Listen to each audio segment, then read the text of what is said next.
What are the best ways to support your people's career progression? I'm going to share 2 great examples.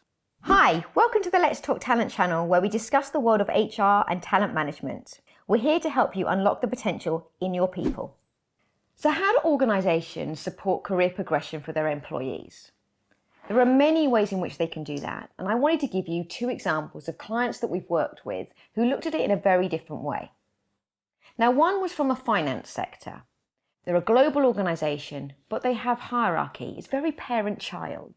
But every year in their employee engagement survey, they have got a bit of a kicking around career progression. Now, they've spent millions on developing their people, giving them opportunities, creating toolkits, techniques.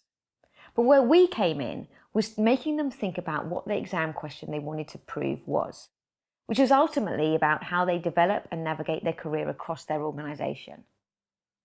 And what we did was we came up with 7 toolkits that answered the key questions that their people wanted to answer.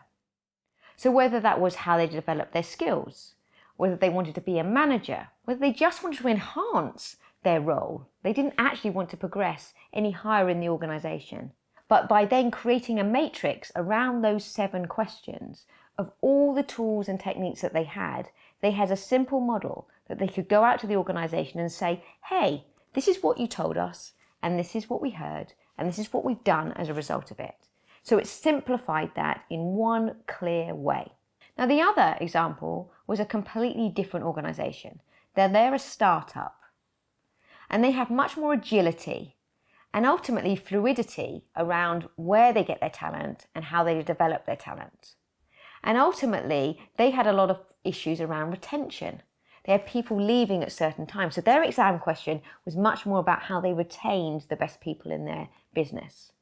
And they used career frameworks. So the navigator and the STAR model. Because what they wanted to show was the art of the possible with navigator and how you did it with STAR.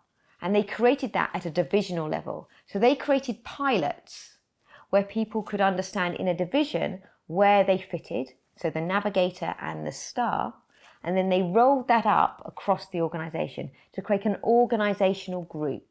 So 2 ways of looking at career progression are not only to create transparency, simplicity and consistency, but also to think about the personas, the people that are working in your organisation and the key questions that they need to answer.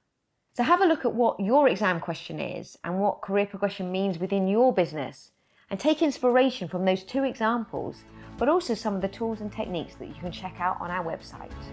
So have you taken inspiration from those 2 case studies? Have you got other things that you'd like to share with us?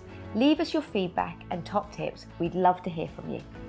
If you found this video helpful, please like and subscribe for more useful HR and talent management video content.